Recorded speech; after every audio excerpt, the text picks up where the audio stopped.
Time's up, Admiral. Here it comes.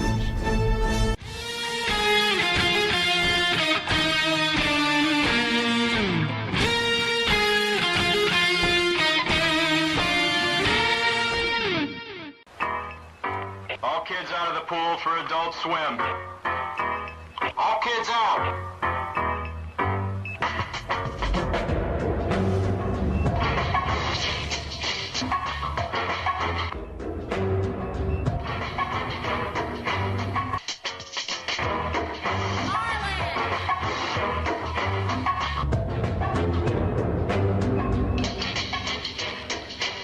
Lego Lord of the Rings Balrog raised eyebrows for what some fans say is an unfortunate pose. I see it. I see it. Oh, I see it.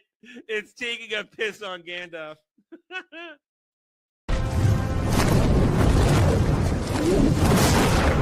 You shall not! And he says to her, listen, you got a fine white girl ass. Before you go, one question. Yes? Where in the galaxy is Sanusi? Show us your tits and I'll tell you. I think I've died and gone straight to honker heaven. Boobs are amazing. Yes, they are. Hail and howdy, everybody. Welcome back to the Daily Dive, the Double Ds, where you, the audience, are in charge. You wave your magic wand and you say bibbity bobbity boo, and I have to do what you say because that's how it works on this show. You are the guys in control. Well, for the most part, I get a little bit here and there. I get chances where I can say my piece on a few things, and I do. I wrest control for a moment, and then you take it back, and we do things like today because it is Warhammer Wednesday, and after careful examination, there are Xenos here on Terra right now. Filthy Xenos. And they must be, they must be taken care of because that is what the Emperor wills. No Xenos can set foot on Terra. And they're here. So we need to take care of that. I am not calling for violence in any way, shape, or form. I'm simply saying that Xenos must not be tolerated because they're filthy. Glory for the Emperor. Anyway, I do want to say something. I want to take a serious moment here because we are still dealing with serious things, serious times, all that kind of stuff. And I want to make a simple statement here. And those of you who are intelligent can understand what I'm saying and read between the lines. And I hope that intelligent people realize this and call it out. I mean, a week ago, Charlie Kirk was assassinated, was murdered. And since then, people have rightly been calling out those involved in media, entertainment, news, all kinds of things, commentary, analysis, social media, those who either mock or cheer or promoted a normalization of evil that led to his death. People have rightfully been calling them out. But at the same time, there are people who are claiming to be fans of Charlie Kirk, either as a human being or his faith, who are now championing calls of hate to other people. You are no fucking different. You are no different for the things you say. You are seeding hate that could lead to more violence. You're no fucking different. Candace Owens, I'm looking at you. You piece of shit bitch. All of them involved. There, I said it. Everybody involved pushing hate as an excuse for their own personal belief systems like that. You are no fucking different than people cheering for the murder and assassination of Charlie Kirk and what led to his death. You're no fucking different. You just wear a different cape around your neck and call yourself a hero, but you're not. So fuck you. And if you don't like that, fuck you too. There, I said it. But that's all I'm going to say on that. We are going to keep going with the normal stuff. This is still my channel, my show, and I will make a statement like that. I will not hide.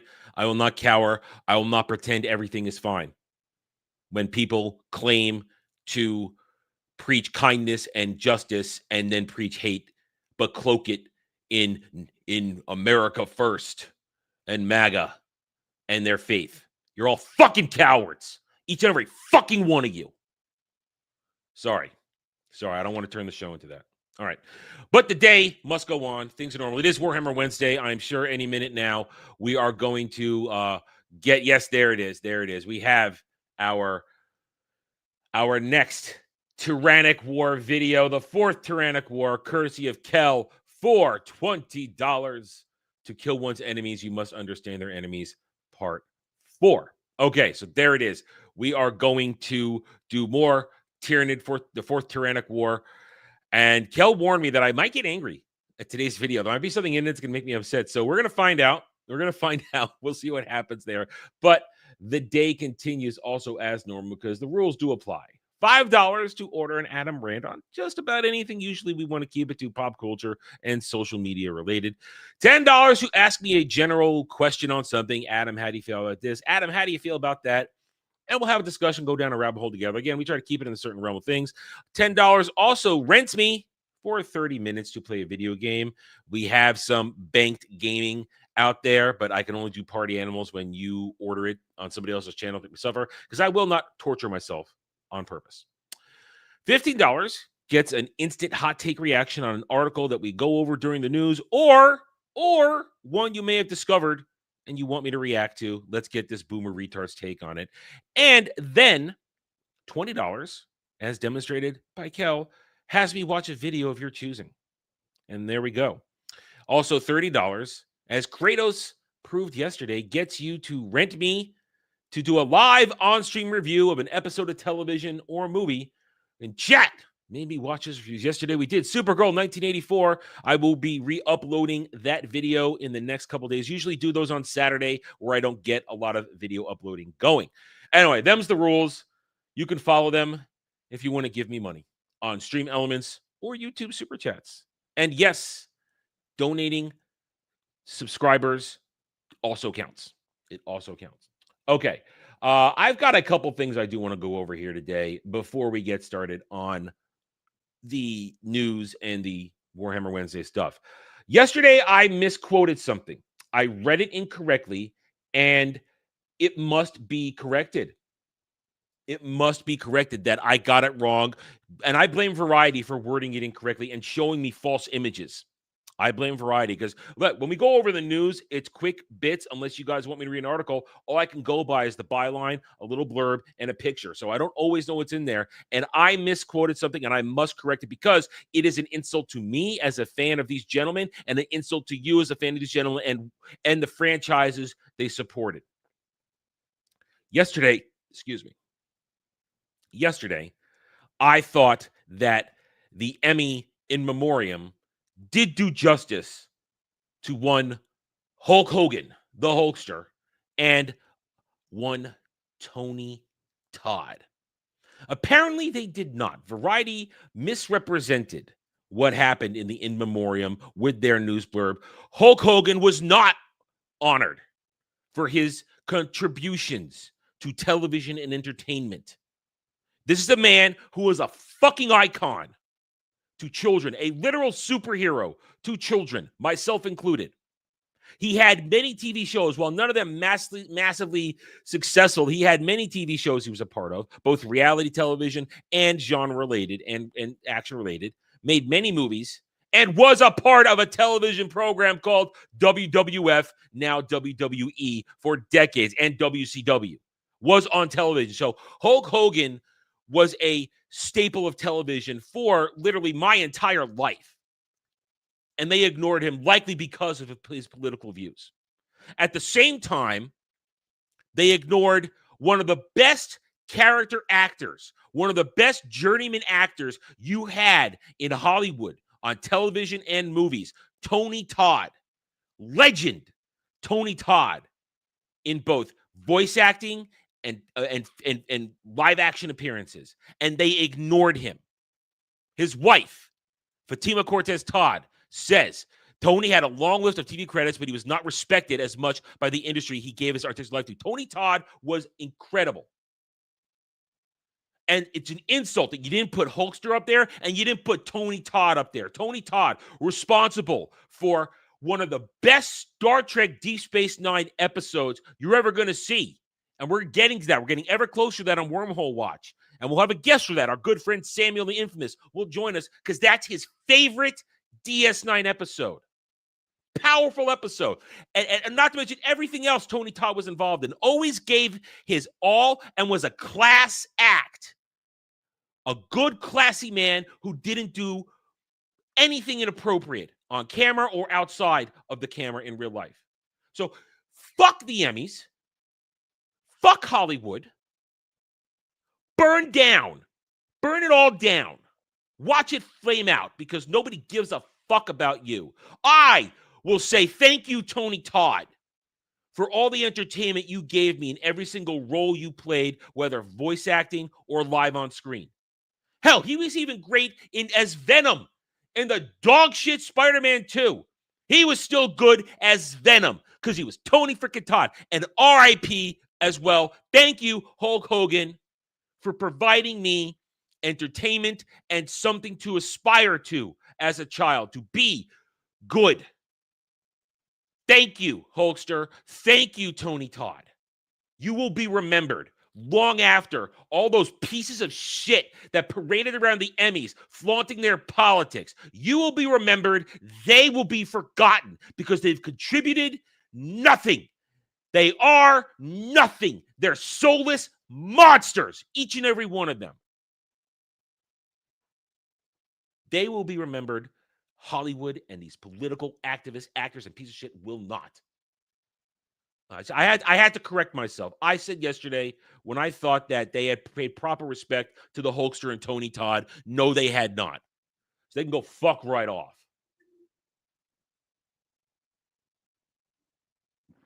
I'm trying to think of my first. I think I don't know. I mean, my first Tony Todd experience. All right, you know what? Let's go. Let's bring up Tony Todd's IMDb. Let's bring up Tony Todd's IMDb and see if I can figure out what my first Tony Todd experience was. Let's see if I can figure it out. Let's take a moment here. Let's have a little fun. No, I don't care about fucking Anaconda.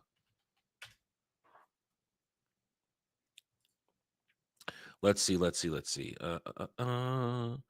Okay. Let's see. Show all, please. Yes, see all. All right, let's go all the way down to the bottom. Tony Todd started working in 1986. I started watching television actively around like more, not cartoons, around 86, 87. So they don't, I guess, yeah, none of these, because I didn't watch. I watch. Okay, oh, I should share this. I should share this. I should be sharing this. Sorry. I'm very involved and intense. Let's zoom in. Yeah, okay. So now I didn't watch any of these shows. I watched 21 Jump Street, but I don't remember him appearing on that. It's 87. I'm a little young, and I probably missed it. Colors, to an adult movie for me. I didn't watch Kate and Allie. It was years before I watched Lean on Me, so this is not this. I might have seen MacGyver. I don't remember. Honestly, let's see. All right, so Kel says his first one was Night Living Dead. That would be 1990. If he appeared on, again, Matlock. I only watched Matlock on reruns, so I have no idea when and how I saw him. I mean, I'm looking at this, and you know what it's got to be? It's honestly got to be TNG as Kern. It's got to be TNG as Kern. And I didn't know it because he was in the makeup. That's got to be the first time I probably saw him. The first time I saw him without the makeup had to be Candyman. Candyman was probably the first time I saw Tony Todd without the prosthetics of the Klingon, and then recognize him for what he is. And then after that, I noticed him in everything. You know, he's all over television, from Law and Order. He was in Xena. He's in everything at this point, all over the place. So then of course, he realized he's got voice acting and all kinds of stuff. So I would say probably for me, it had to be a combination of TNG and Candyman. Combination. Tony Todd, legend. Effing legend, dude. Effing legend. I miss him. But we have his great works, and we can pay him respects. Pay him the respects. Anyway, okay, so I wanted to say that piece right there. I wanted to correct myself on the error that I made yesterday, thinking that they had actually paid proper respects to those two men, which they did not. Two men who have done more for entertainment than probably every piece of shit that was on stage there on Sunday. Every single one of them. All right, if you guys are enjoying my saltiness this morning, please hit that like button. Please hit the like button. Let me know that my anger, my righteous fury is accepted. I need to know, and it helps. Please hit the like button. All right, one more thing now before we get into the news and Warhammer Wednesday.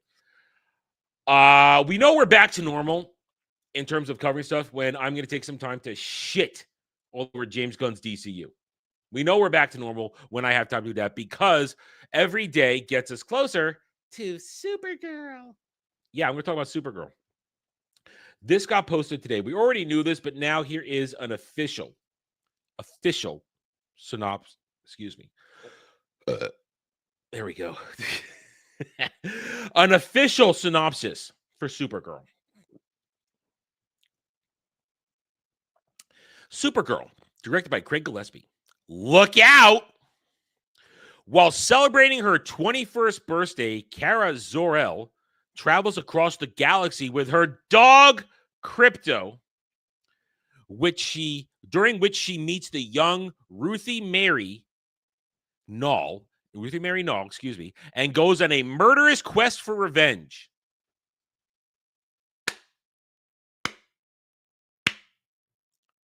Thank you. Based upon the Tom King trash. People are going to say, this is a real Supergirl. No, it's Tom King trash is what it is. This is going to be horrible. And let's parse what we got here so far. Crypto. More fucking Crypto. But this is going to be a dog shit thing. It's going to be terrible. But it doesn't stop the shills in the stands from putting out the approved response. This movie's going to change lives. Her movie's going to change lives. And there's probably many more. These are just the ones I came across because they all have their little communication spheres. So let's understand. These are fake people right here. They're not bots, but they're human bots. They are pre-programmed. They get their marching orders to say things. It's going to be generational. Oh, she's going to slay. Oh, I can't wait. It's going to be generational. No, you're all just a bunch of Millie Alcock fucking simps is what you are. You have no taste. You want to see her naked and have sex with her. That is what you want. You don't care that she's Supergirl. You don't care that they're going to likely butcher an origin, a story for Supergirl. You just want to bend her over and rail her, which is kind of what we're seeing here. She's going on her 21st birthday to go around the galaxy and get banged. This is not entertainment. This is dog shit. It's going to be a bad movie, poorly written, probably poorly acted. It's going to be another narrative DCU mess. But Millie Alcock's going to look hot, so it's okay. Enjoy your slop. I'm going to criticize the hell out of this when it happens. And if it happens to be good, which I doubt it will be, I'll tell you like it is.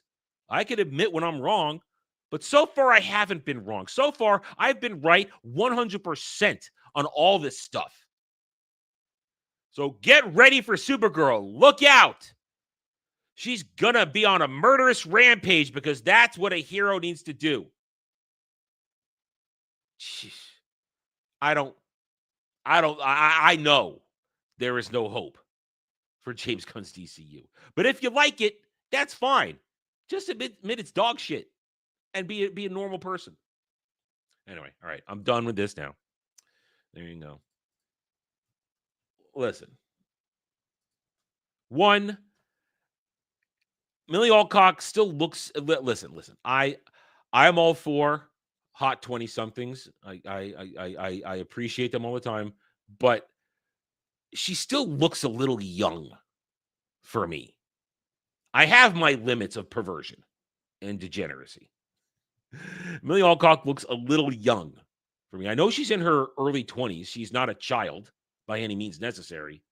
Just like Jenna Ortega looks like she's very young. In fact, she's in her mid to late 20s. They simp for her because they want to have sex with her, not because she's some sort of legendary actress. I know you're being sarcastic here. Listen, of course, a porno would be better than Supergirl 1984. I didn't exactly defend that movie yesterday, but it's still a movie as opposed to this, whatever it's going to be when they roll it out. And it's going to cost like $250, at least 250 million. And it's going to cost them money because it's not. If Superman only made $615 million worldwide, there ain't enough Millie Alcock Simps in the world to make this movie profitable. There really aren't. Because guess what? You can download the clips and beat off to it at home. You don't need to go to the theater for that. I don't know if Millie Alcock's like 23 right now. She's 23, I believe. Let me check her age. Let me check her age exactly. I believe Millie Alcock is 23. Millie Alcock age. She's 25. Millie Alcock is 25. I'm sorry. She's a little older than I thought. Listen, she's a legal adult woman. She's an attractive young woman, but she still looks a little young to me. And I have a problem with that for myself. So, but she's a legal age. She's a consenting adult. She can do whatever she wants, and we could do whatever we want with her. But her character, no, remember, I think she's coming back. She might be coming back from her bender, although that wouldn't line up. Remember, she's covered in battle damage and looks like she's been through hell. So I don't know how it's going to work. They might not. This is James Gunn's DCU. Their whole thing. They might not properly line everything up because yes, she left Crypto with Clark, but it looks like she was on her adventure already. So how is Crypto with? I don't know. We'll find out. We'll find out next year, guys. Okay. There we go. Let's do the news. Have a drink and let's do the news.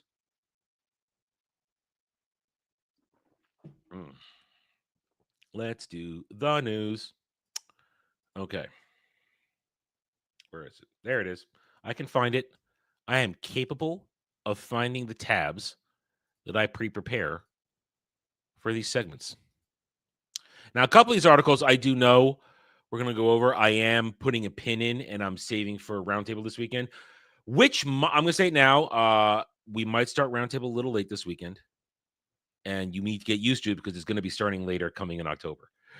So, going to give that because I have a small window to go see Demon Slayer this weekend.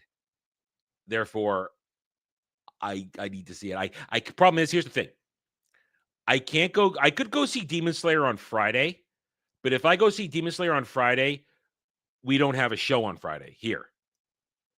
And you guys deserve a show more than I deserve to treat myself to a movie in the morning. Because the movie is at 11:35, but I would not be back in time for this show. And I don't want to start later because then this starts at 1. So I don't want to deny you guys the show here on Friday. So I can't go see it on Friday. But then again, I can't go see it on Saturday because I have to get a haircut on Saturday, and that takes up the afternoon. Therefore, my only window is to go Sunday morning.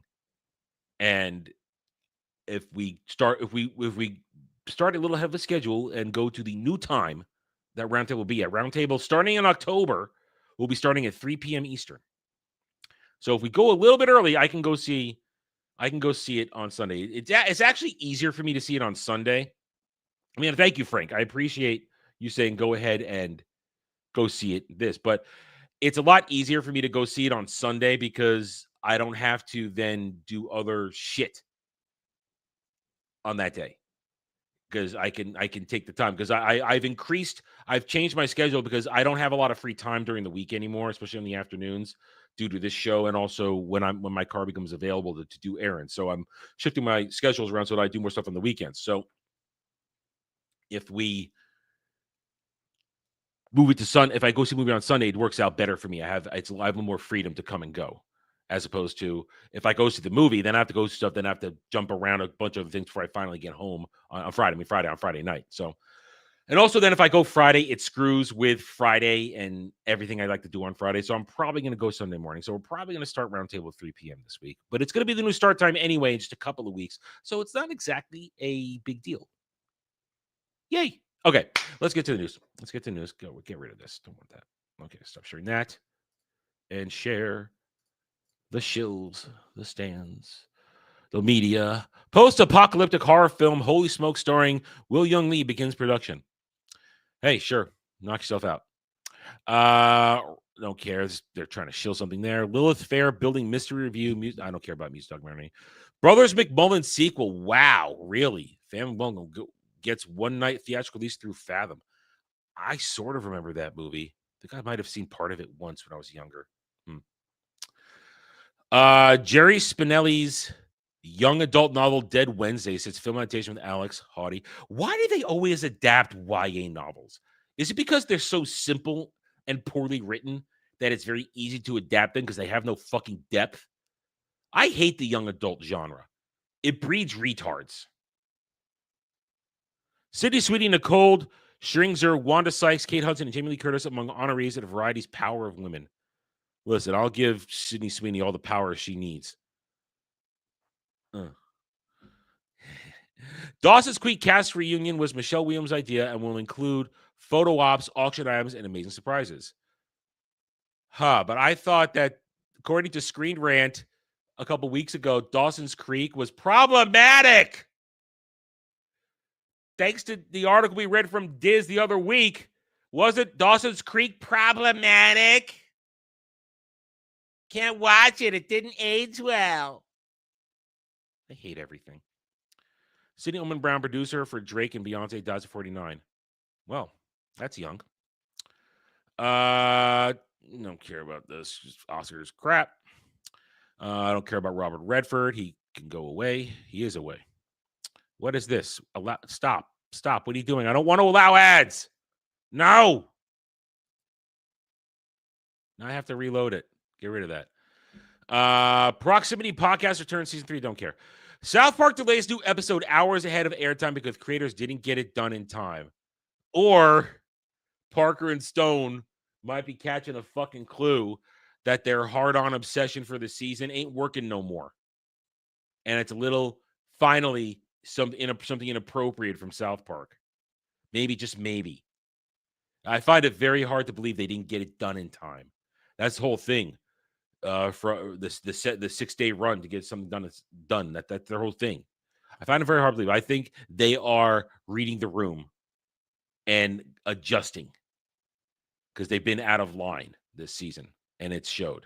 Because listen, I said before, I don't blame them, but they've contributed to the culture right now of normalization of evil. They've contributed lately. They're not the equal opportunity offenders they used to be. One battle after another review. Leonardo DiCaprio and Sean Penn are brilliant in Paul Thomas Anderson's mesmerizing vision of police state America. You mean their idea of what a police state looks like? Blaming one side when it's their side that would actually do it. Because that's what commie Marxism does. Animation is Film unveils 2025 festival lineup, Arco, Scarlet, Panorama, and Thrifting more. Yeah, you're just going to show dog shit, horribly animated art styles and call that animation when real animation gets ignored. You go fuck right off, all of you. Your artsy crap. CW 8-part docuseries TV We Love premieres next month, starting with I Love Lucy episode. Hey, I Love Lucy, classic television, man. A Paw Patrol Christmas special premiere on CBS in November. Kids like Paw Patrol. I have no real concept of what happens on that show. I just look at it and I feel like it's much more dumbed down than the cartoons I got as a kid. And this one, maybe kids are dumber. Toy Story saddles up with Levi's for 30th anniversary collection. That's a thing, I guess. Nobody's excited for Toy Story 5. Nobody's excited. Box office, him targets 15 million debut. Margot Robbie and Colin Farrell's A Big, Bold, Beautiful Journey aims for 10 million. And Demon Slayer put them all to shame. And will continue to. The big MSNBC news split starts October 6th. And nobody cares because nobody watches that crap. I don't really care about Bob Dylan. Never really a fan of his music. Nicole Kidman and Elle Fanning to star in A24 legal thriller series Discretion. All right. Well, good luck with that. Woodstock, don't give a fuck about them. Whatever. Let's go another one in here. Charlie XCX movie Europe whatever there. All right, Pete Ost bought by 1-2 Special North America. Can we not pretend these people have talent anymore?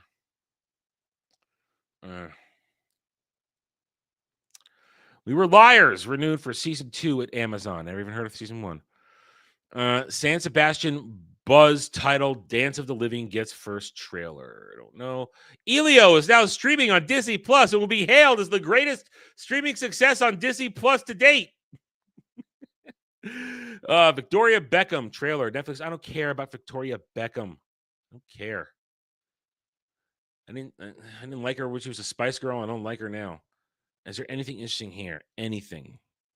Hallmark's Countdown to Christmas. Hallmark, generally harmless, but they did bend the knee a few years ago. Let's remember, Hallmark did bend the knee a few years ago. Stephen Colbert brings his participation trophy and pretends that he actually won something.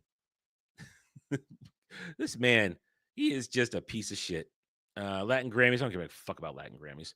The Summer I Turned Pretty finale. Who did Belly choose? What are you doing? It's not let me kill this anymore. They're determined to make me have ads, and I say no. Kit Harington. Kit Harington is not a movie star. He's not a television star. Nobody cares what he does. He was in one thing that anybody really cared about, and even then, in the end, nobody cared about him. Let's understand this. This is a man who said that he was encouraged to play with dolls by his mother. Remember that. Wicked for Good soundtrack to feature 2 new songs written by Steven Schwartz and for Cynthia Erivo and Ariana Grande. That movie is going to do the same as the first movie. It'll make a little money. Those who love it will love it. And that'll be that. And I got a trailer. Don't care about Jack Black and Paul Rudd. Don't care. Classic snake horror movie. All right, let's be clear. Anaconda is not a classic anything. The dumb movie then be a dumb movie now. Ozzy Osbourne doc. Okay, some people might be interested in an Ozzy Osbourne documentary. More Blackpink's Lisa, K-pop Demon Hunters director Maggie Kang, and Lee Byung-hun and Guillermo del Toro bring star power to Busan Film Festival opening night. I hate festivals. I hate it all. Let's see. Law and Order themed pop-up Dun Dun Dun diner. No. Overpriced, will probably taste like nothing. Anything else here? Any interest? No. Well, that's classy right there. That's real classy. Because it's just one picture and it meant nothing. But they're convinced that the president was involved in all that stuff. They're convinced. They always will be. All right, moving on. Again, we talked about the South Park thing already. Vampire the Masquerade Bloodlines 2 adds clans to base game after fan outcry over launch DLC. Hey, good. All right, good. This shows you if you make your voice heard and say we're not. This is how the threat of a boycott works. Threaten not to buy it, and they'll do it. Now I'm kind of interested because I always was interested in the vampire stuff in that franchise. I remember watching the show. I've seen people play the games when they were tabletop sometimes. I might be interested. Might be interested. Good on them. That shows you're listening to your customers and your fans. Bravo. You shouldn't have done it that way in the first place. You shouldn't have paywalled content like that, especially if it's clans. look good. It's good. Trying to fight a hiccup here. 1 second. I'm talking too fast. I'm not breathing properly, and it's causing the hiccups. Yakuza Kiwami 3 seemingly on the way after fans spot alleged RGT website leak. I'm not into the Yakuza series. Don't care. Dexter Richardson creator not happy about the show's renewal and cancellation. It wasn't handled well. I never watched Dexter, so I really don't care. The Oscars rarely award pure comedies because comedies are comedies. They're cheap and they're schlock usually. And Amy Poehler isn't funny, so why is she even talking about it? It's not like you're going to go win an award for a comedy, you unfunny bitch. Still Stars Echo is a mellow puzzle adventure game. Not for me. Fire Clip shows skate players get around map. I'm not interested in a skateboard game. Never my thing. Anaconda reboot. Again, do not care. Borderlands 4 performance gets worse the longer you play on console, so Randy fucking Pitchford suggests quitting the game and restarting as a workaround. That's right. You just dumped 30, 40 hours into this already. Sorry. You're going to have to restart and go back to the beginning. This is not how you treat your customer base. This is not how you treat your fans. This is not how you treat a game. This is why Borderlands is a dead franchise, because the man who created it is a dumb fuck who doesn't respect the people that pay his fucking bills. I'm saying fuck a lot today. Spicy. Assassin's Creed Shadows update immortalizes Olive, a fan's beloved cat. Sure. I feel like that's kind of cringe. I'm sorry you lost your kitty, but I feel like that's kind of cringe. I don't think it's much of a stretch for the game to go 30 years. The Elder Scrolls Online developers promise big changes following internal shakeup. Good luck with that. I'm not going to play ESO, especially if you're connected to Bethesda. Elder Scrolls Online devs know their MMO is scratching the Elder Scrolls itch while fans wait for Elder Scrolls 6 to come out. I will not do anything related to Bethesda anymore. I will never be lured in again. Not going to happen. Speak with your wallets. X-Men star Alan Cumming appears to tease Halle Berry return as Storm in Avengers Doomsday. That ain't gonna mean shit. Halle Berry's Storm was terrible. Fight me. She was not a good Storm.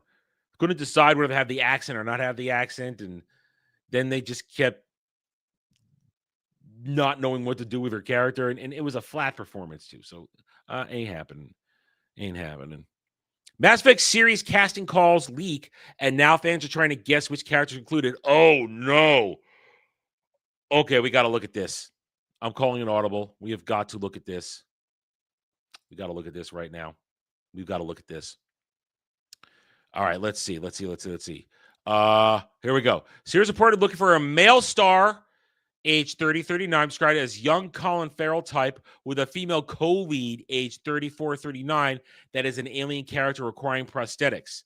See descriptions? Okay, so male Shep and Liara, that's a pretty easy leap there. Other roles include female character, age 30-39, will provide a parallel narrative from Earth.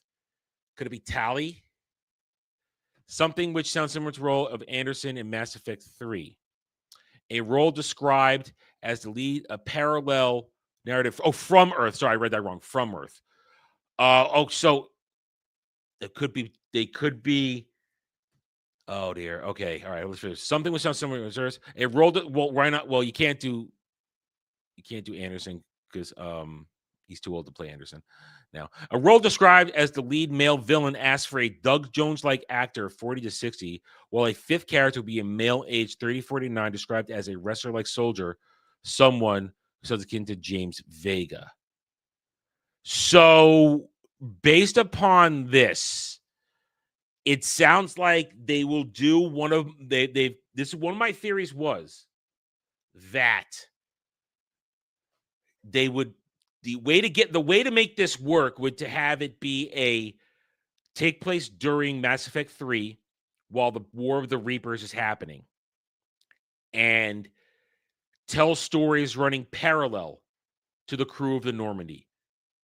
So it looks like we will get, because now there are some adventures that can be shown of the crew of the Normandy. And listen, even though pretty detailed what they were doing, you could add something in there. You could very easily add in an undocumented adventure by the crew of the Normandy during Mass Effect 3. I would, as long as it doesn't break the lore or the story of Mass Effect 3. So if you do this, you could have, sounds like Shepard, Liara, and Vega doing one thing, and then facing a villain, which would probably be, I mean, it would have to be some sort of Reaper thing related. If you're doing a Doug Jones-like actor, that means long, gangly, able to do stuff, creature-esque. And listen, Reaper mutants were very deformed. So you could have something fighting something along those lines. At the same time, if you're going to put somebody on Earth, remember there are stories to be told on Reaper-controlled Earth. The Resistance fighting the Reapers under Admiral Anderson. There are things to do that. So this sounds like they might be threading the line where this will not be offensive. Now, I still don't think you should be assigning a canon Shepard, because Shepard can be male Shepard, femme Shep. I still think it's wrong to do that.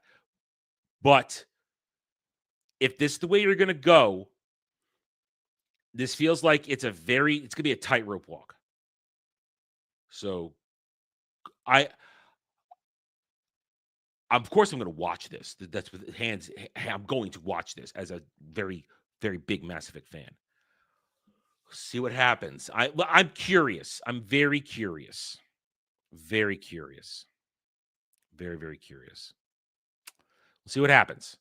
Mass Effect live action. Oh boy. All right, let's go back to here. Subnautica 2 shows off a new deep sea predator as work continues despite lawsuits between founders and Crafton. I never played those games, so I'm not really interested. Escape from Tarkov dev under fire, forcing existing players to buy the game again to play it on Steam. That is pretty scummy. It's bad enough sometimes when I got to buy a game when it doesn't work on my PC because my PC's old as hell for console. Assassin's Creed Black Flag remake reportedly cuts everything outside of the Animus, and fans are sharing this one. All right, the only reason I haven't brought this up yet, because these are rumors. These are rumors. Rumors are Black Flag remake, they're going to make it like the RPG stuff, which is such a mistake. All you need to do is remaster it and drop it on next gen and redrop it on PC. That's all you need to do. You don't need to reinvent it. It's already an outstanding 9 out of 10 game. But if you're going to redo it, make it RPG, put stats on Edward's gear. No. You've missed the point.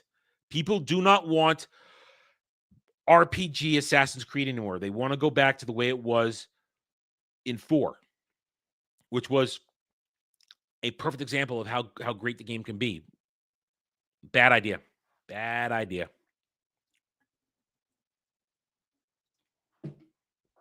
Okay. And now we're into yesterday. Randy Pitchford can go fuck right off. All right, Park Place. Disney owed ABC Snooze sparks outrage by romanticizing Charlie Kirk's assassin. Reporter apologizes. Once again, if you behave this way and support the normalization of evil, you must suffer the consequences. We're not talking cancellation. We're talking consequences. Consequence culture. Adventureland entrance sign returns to Magic Kingdom. Did he change it? I don't care. Paramount Skydance could spark bidding war for Warner Brothers. Wait a minute. Just like Jed and I talked about it on Sunday, and I put up the clip from yesterday, if Superman and the DCU made so much money for Warner Discovery, how come they need to spark a bidding war to be taken over to save themselves? I thought they were fine. I thought Superman saved everything. Yeah, bullshit. And we don't need more monopolies. I said it in that segment. I'm going to say it again. We do not need this. Paramount Skydance, nobody should be absorbing Warner Brothers Discovery. We do not need another entertainment monopoly. We don't. It's not going to fix anything. Jimmy Kimmel pushes false narratives about Charlie Kirk and the monster that killed him. Jimmy Kimmel should be shamed. He has no shame, but he should be shamed. And his consequences should lose to his show being canceled. Because nobody's watching it anyway. Nothing's lost.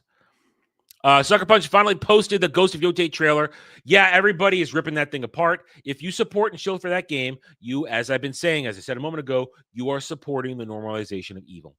Because everybody who made that game, the red flags were there, and now we know people making that game hate you, hate what you stand for, and hate you as a gamer. Now, this one we're going to cover I'm pushing this one off to Sunday. Disney offers $245,000 salary for a DEI director role, despite Bobblehead Iger pledging to quiet the noise on divisive politics. So we're going to talk about that on Sunday. That's a discussion topic for Sunday. That, guess what? Disney's never going to change. Never going to change. And that's pretty much it. That's the news. I'm sticking to it. Let's see. Do we have anything else aside from our Warhammer Wednesday? No, we do not. Oh, wait. There we go. With that being said, my fine friends, let us go to our Warhammer Wednesday video for the day. This will be our 4th video on the Tyrannid lore.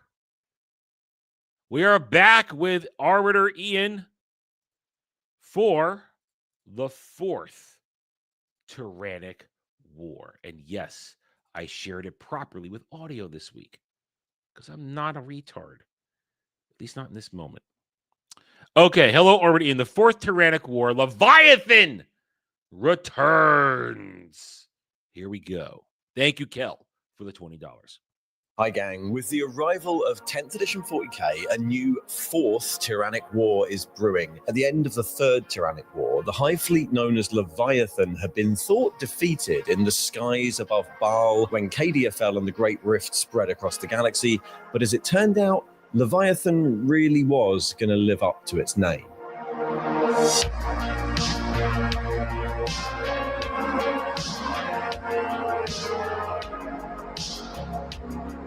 So by the early years of the 42nd millennium, a lot had changed in the grimdark future of Warhammer 40k. The Great Rift had spread across the galaxy, separating Imperium Sanctus from the lost worlds of Imperium Nihilus. The Primarch of the Ultramarines, Robert Gilliman, had returned, leading the Indomitus Crusade to shore up the Imperial defenses and try and hold strategic corridors through the Rift. And Abaddon the Despoiler, fresh from splitting the galaxy in half, had partnered with the demonic entity Vashtor the Archiphane to reform a great key, piloting this moon-sized key into the webway in search of an ancient vault of hidden weapons, hotly pursued by the second returned Primarch, Lion L. Johnson of the Dark Angels. And all that happened in the first couple of decades. That's really cool. I want to know what's going on there. That sounds awesome.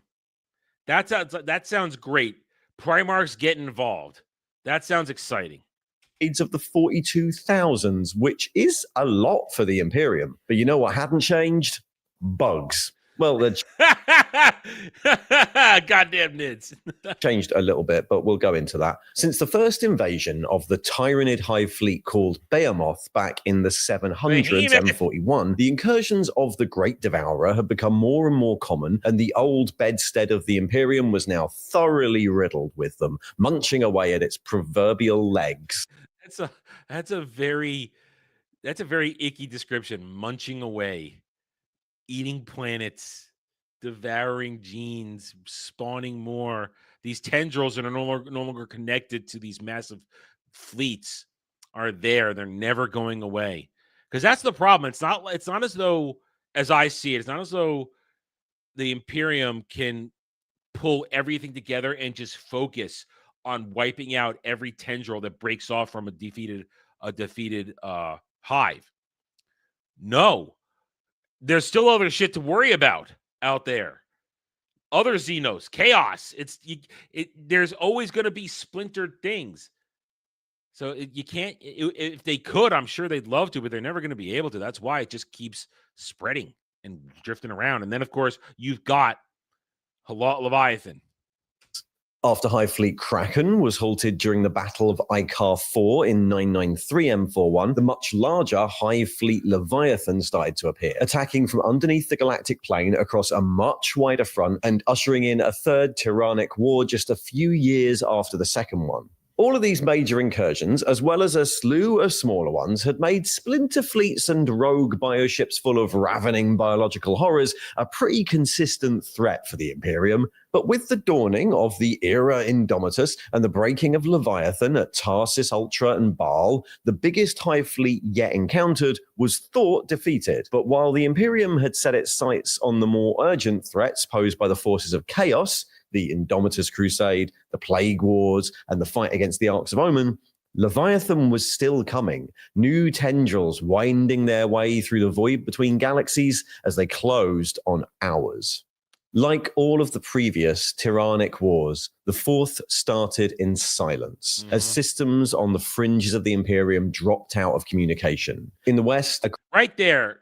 Anybody paying attention, any Inquisitor paying attention, goes, now we understand these things get dealt with when an Inquisitor goes, okay, let's go, everybody. Let's go. That's how it works. I understand that now. The minute planets just disappear, you sound the alarm. We got NIDS. We got NIDS. Let's go. Let's go right now. Shouldn't be any delays. Across the Segmentum Tempestus, systems in the Asmodiacs and Morphium subsectors went dark. Astropathic communication ceasing entirely or briefly ending in a series of screams and a wave of psychic terror. In fact, the Morphium Sector Command was almost annihilated when their astropath received a panicked communication from the fringes of the region, losing control and accidentally summoning a warp horror of thrashing tentacles and massive teeth. And there were other signs. Both those sectors were under attack, but Orc fleets would suddenly redirect themselves away from the Imperial worlds, and sectors gearing up to fight off impending attacks from Votan corporate interests or Chaos Renegade warbands would find themselves facing off against nothing, their enemies suddenly gone. And then the survivors came, refugees fleeing the fringes of both sectors, picket ships, the last of their battle groups, breaking warp with news of systems overrun by vast swarms of warrior organisms. But this time, the Imperium would be ready, not because their systems had improved or anything. No, this time the Imperium would be ready because the people making the reports had friends in high places. The Eyes of the Emperor are a secret order within the Adeptus Custodes. The Custodians are the personal bodyguards of the Emperor himself, mostly okay, this is new. Okay. confined to Terra and the Segmentum Solar, but who range across the galaxy, seeking out potential threats to the Imperium. Each of them is a gene-crafted warrior created from infancy through a process that is far more advanced than the crude augmentations used to make Space Marines, and they Crude augmentations. These are the perfect men. can live for thousands of years, but when they start to slow, when age starts to take its toll even a bit, they have a tradition. The Custodian puts aside his traditional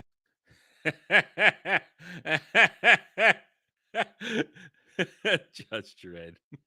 armor and weapons and leaves the palace, venturing out into the cursed earth to bring the law to... Sorry. Bravo, sir, bravo. His Arbites got the better of him. Venturing out into the galaxy, totally different, to keep watch for distant threats and report back to their younger brethren. 3 Eyes of the Emperor have been in the affected sectors and raced back to Terra, broadcasting ident codes so senior that the defense officers who heard them and granted their passage through to the throne world had to be put to death afterwards. What? Wait a minute. So, just for being... You ID'd former custodies coming back to report something horrible, and you're put to death because you know they came back? That's wild. That's insane. Man. How's that for the Emperor? The 3 reported their news to Trajan Valoris, Captain General of the Adeptus Custodes, who, as a High Lord of Terror, strong-armed the rest of the High Lords into actually taking the threat seriously. And one of the... See, this is what I was just talking about. Now, of course, I didn't know there was going to be former custodies coming back. But that's what you do. As soon as this shit happens, you go and report. You report. People who took it very seriously was the Lord Commander Solar, Leontus, who was, to be honest, a bit embarrassed about missing the whole second Siege of Terror thing a few decades back because his model hadn't been invented yet and wanted to His model hadn't been invented yet. That's a good one. I like that. show willing, I guess. This meant that rather than the hurried response to the previous 3 invasions, led by locally stationed Space Marine chapters or the forces of the Inquisition, this new threat was to be met by the entire military and industrial complex of the Imperium. Whoa!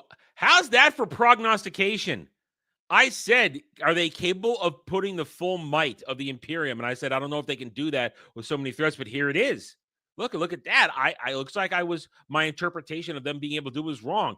They are going to put the full might of the Imperium against Leviathan. Okay.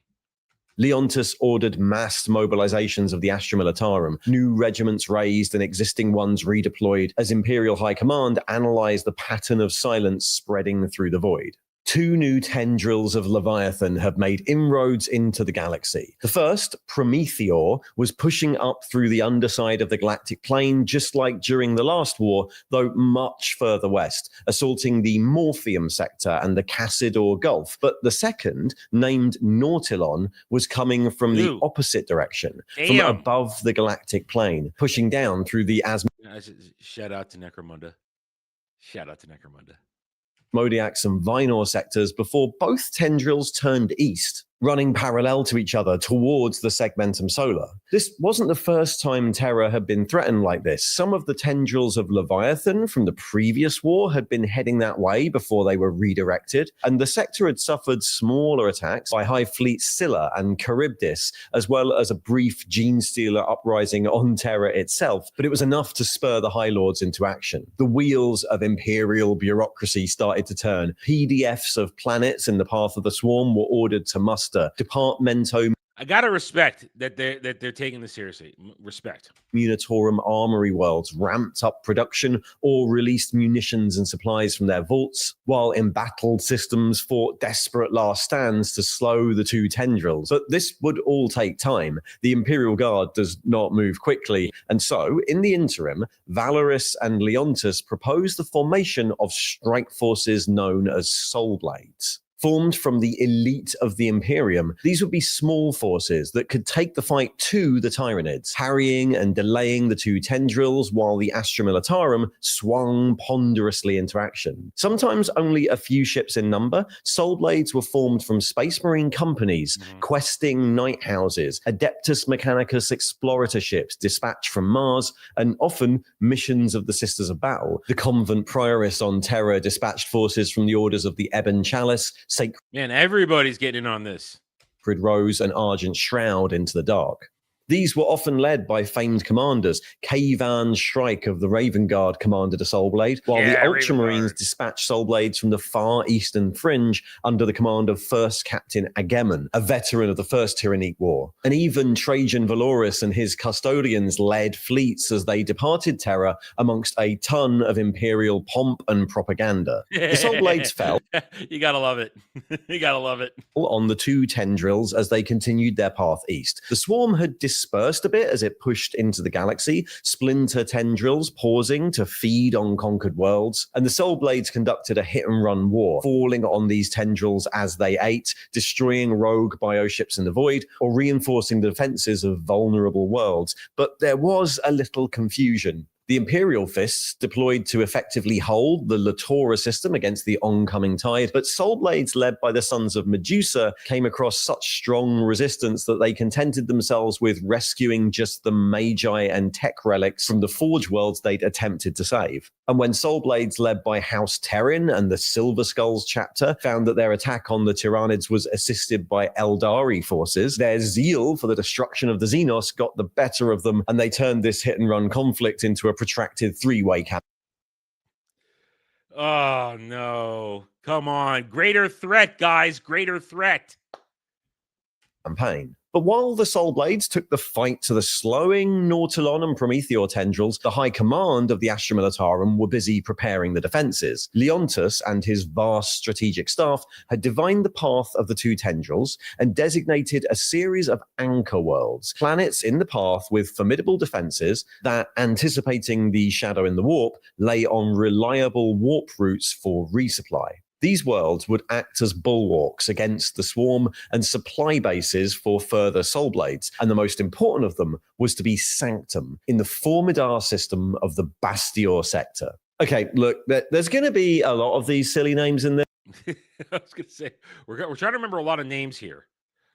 The current 40k policy of having copyrightable names means that we can't just have Nautilus, we have to have like Nautiliax or Formida or, the fortress planet of Defensotron, and everything ends up sounding... Is that real, Defensotron? Is that real? It can't be real. And like a He-Man character. Last Standior. Last Standior, please attack. Really? Character. You asked for it, Clawful. Meet Fisto. I'm like, fist you good. Anyway, Sanctum was the home planet of the White Templars chapter and already had formidable defenses, though much of the chapter were away fighting with the Indomitus fleets. Leontus transferred his vast command staff there aboard the Phalanx, fortress monastery of the Imperial Fists, and the skies of the system were filled with naval assets. Is he on a mechanical horse? What?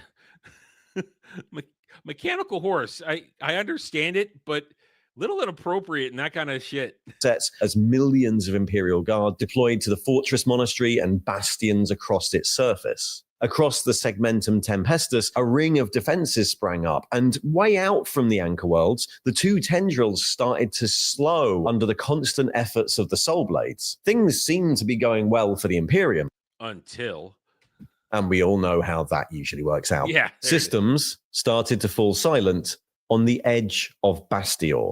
The alarm was raised by a task force of the Indomitus Crusade Fleet Sextus that had been patrolling nearby and had been retasked as part of the defense forces. A tendril had been missed, lost in the confusion, its advanced elements assumed to be parts of the other two. As Nautilon and Prometheor converged and pushed in from the west, a third tendril of Leviathan, probably the biggest so far, had pushed in from beneath the galactic plane, heading directly for the largest concentration of Imperial forces, as if it had been waiting for this moment. Or the Tyranids just learned to read a map and guess based on the name. Bypassing the Soul Blades, this Grendilus tendril had already overrun the Mozart cluster and the Rendor belt and consumed loads of tasty squats in the Votan-held Unhart stars, and was fast surrounding the outer Bastior sector. But Leontus' staff had, to a degree, planned for this. They enacted the Sanctuary Protocol. Broadcasts went out for aid from nearby anchor worlds as all forces in the Bastior sector pulled back to the three central systems of Castile, Piamote, and Formidar, the only ones as yet unaffected by the shadow in the warp. Stalaghold and Iron Tower were cut off, their defenders consigned to hold in the face of the oncoming tide, pulling back from the Orc raids they were initially defending against and trusting the Hive fleets to take care of the problem for them. The Votan mining colony... Man, the boys are going to fight. Don't worry, the boys will give them a fight.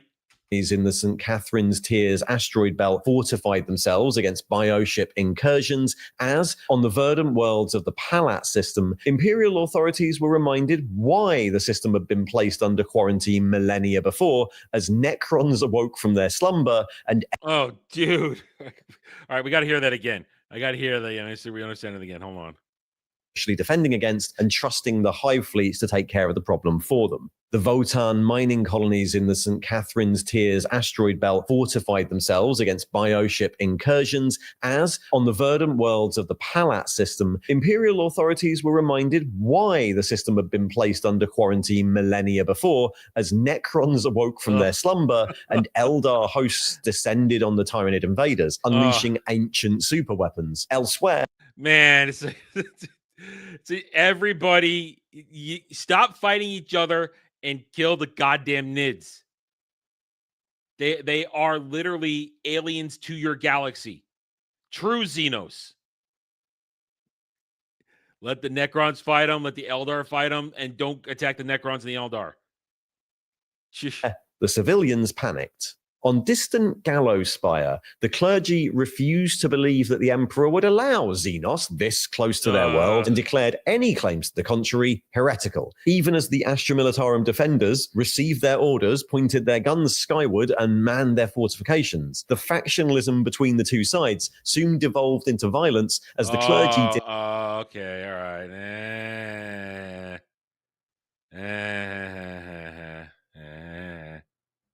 Announced the actions of the military, and the Ministorum continued to declare the invasion a heretical conspiracy that didn't exist, even as the spores were falling from the sky and the Tyranids swept across the surface, weakening the Imperial defense even further. So next time someone tells you there's no satire left in Warhammer. Anyway, the Tyranid fleets kept coming. As more and more side tendrils of Grendulus entered the system, so did more Imperial reinforcements arrive in response to the Sanctuary Protocol. Stalagheid was overwhelmed by 11 waves of hive ships, their ground forces led by a giant hive tyrant wielding 4 bone swords. Who could that be? Pyremote came under attack from both the Tyranids and the Orcs, led by a creature called the Monster Boss, and Castile was assaulted. The Monster Boss! The Monster Boss. 8 waves breaking on the naval blockade of the system before new Tyranid ships emerged from the deeps. Dubbed Mind Flayers, they spread discord and paranoia amongst the fleet and deployed new bioforms onto the surface, psychic beasties that spread a wave of hallucinations and terror ahead of them. But at Formadaire, any waves were impossible to discern. The attack was relentless. On some worlds, the Hive fleet was so thick that it could be seen from the surface. Hundreds of fronts broke out across the system, from void battles at Fractam and Lembic to Gene Seal occult uprisings on Jovengast. Fleets of bioorganisms slowly overwhelmed the star forts of the system and then pushed their way through the asteroid field of the Dawn's Wall on their way to Sanctum itself. They were resisted in the void by the Imperial Fists fleet, led by the Phalanx, and the remains of the Indomitus Task Force, but once routes had been cleared through the asteroids, what had been an incremental, ponderous advance suddenly sped up as bioships threw themselves at the defenders and disgorged billions of organisms to the surface. The initial assault spread across the whole planet. Imperial forces fighting a war of maneuver with Tyranid swarms through forests, harbors, and plains. Legio Destructor walked, dueling giant bio-titans, but as the Hive fleet landed more and more Xenos, the defenders were forced back into the fortresses that studded the planet. The biggest assault would be in the heights of Arcturus, centered on the Holdfast, the fortress monastery of the White Templars and Leontus's headquarters. Besieged, with waves of Tyranids being cut down as they rushed the walls, Lord Commander Solar Leontus walks the ramparts with his train of strategic and support staff, rallying the troops while coordinating the defense, while the White Templars chapter master, Stavro, led task forces of his veterans against infiltrating Trigons and Morlocks in the depths of his fortress. But while the Hive mind continued to send waves of constructs at the walls, it also deployed infiltrators to try and take the base from within. 3 emissaries attempted access. One squished itself into a lift shaft and emerged in one of the highest command points of the fortress, attacking and destroying the monitoring equipment there. One emerged from the tunnels under the monastery, opposed by a score of White Templars dreadnoughts stationed there, and eventually killed by Chapter Master Stavro. But the third climbed one of the peaks that overlooked the monastery and lay in wait. When Leontus' command train emerged into a high courtyard, it struck, plunging down into the aides and strategos and scattering lifeguard and veterans, knocking Leontus from his robo-horse. But before it could... So he was riding a robo-horse. I find that a little silly. Kill the Imperial commander, gunfire pinned it in place as an Adeptus Custodes gunship circled the courtyard, golden figures deploying from it, led by Trajan Valoris. Finally managing to disengage from the initial 2 tendrils, the Soulblades have received the Sanctuary summons and returned, fighting their way through a dark warp and massing together into bigger and bigger fleets during the journey. Forces from the Raven Guard, Black Templars, and Blood Angels broke sieges in the Castile system, and a fleet comprised of Soulblades from a dozen chapters attacked the monster boss in Pyremote. Valoris and his custodies had led Soulblades in a charge directly towards Formader, linking up with Tor Garadon on the phalanx on the way and breaking through the swarms of bioships just in time to save the Lord Commander Solar. As Soulblades continued to pour into the system, Sanctum was saved, and the Tyranid invasion of the system stalled, but the same was repeating on hundreds of worlds across the segmentum. Anchor worlds assailed by new tendrils of Leviathan, remote planets lost to the darkness, and a new wave of chittering Gribblies munching their way ever closer to terror. And then, back in Bastior, while engaged in cleanup operations, a ship of the Raven Guard made the first sighting of a strange moon-sized object. That's no moon. Too big to be a simple bioship, but obviously Tyranid in design, heading directly for Sanctum. The fourth Tyrannic War had only just begun. And there we go. That's the fourth Tyrannic War, or at least as much as we know of it. It leaves us on a cliffhanger, but that was the same with the previous editions of the game. When the second edition Tyrannid Codex came out in the mid-90s, it detailed an invasion of Hive Fleet Behemoth, but the invasion of Hive Fleet Kraken was still undecided, and the final battle of Icar 4 was actually decided through a massive worldwide campaign. And then in later editions, the story of Hive Fleet Kraken was filled out, but the new threat was Leviathan, and that was added to over multiple editions. The final big battle of the Third Tyrannic War, the devastation of Baal, was only concluded pretty recently. So I think we can expect the same to happen with the Fourth Tyrannic War. Maybe I'll need to make another part of this video in a year or two. But for now, that sets us up for the 10th edition of Warhammer 40k, and that's everything we know. Thanks for watching. So essentially, there's what I'm going to call a Tyranid world ship. Much like the Vong. I feel like they're copying the Yuuzhan Vong if they're doing this. When was this made? This was put out 2 years ago. Okay, so I'm assuming that much has happened in 2 years. There might be something.